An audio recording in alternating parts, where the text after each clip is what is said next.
lawyer, so you know you can trust me. There's people who have already spoken that know much more than I do about the nuts and bolts and specifics. I'm here to talk just 2 minutes to you about the attacks and the slanders and the lies that have been going around against the Democratic Party, against the liberals, against the progressives for 50 years now, which has led us to this revolting development we're faced with right now. And so I want to talk about the propaganda that helped deceive people and bring us to this point. I got a card here, playing card. Joe, you know what to say it is? Oh yeah. It's a one-eyed jack. It's a jack of hearts. The thing about the one-eyed jack is that you can't see the other side of his face.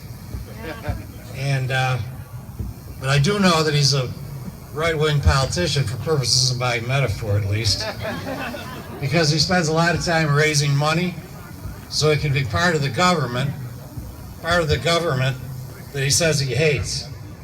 He talks about patriotism and religion a lot because he knows that millions of hard-working Americans have sincere patriotic and religious feelings, which he hopes to manipulate. So he goes on Fox News and Hate Radio, and he talks about patriotism, his religion.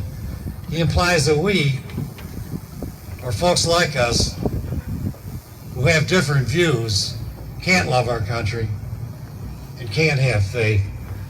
And those lies get repeated over years and decades, and too many of our fellow citizens, they become the truth.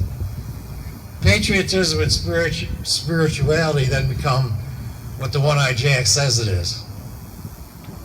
I said that you couldn't see the other side of his face, but pay attention and you'll know him by his deeds. You know it by his sellout to the pharmaceutical companies. You'll know him by his unfair taxation policies. You'll know him by his attacks on Social Security, Medicare, public health, and public education. Now, my fellow citizens, we don't need patriotism instructions or religious instructions from the one-eyed jack. What we must do, and that's why I'm here to plead with you and to talk to you today, we must unite as people of good conscience and progressive ideas, to act in unity, to demonstrate our love of our country and our connection to the soul of America by standing up for the rights of the vast majority of Americans today. And today, that means affordable care.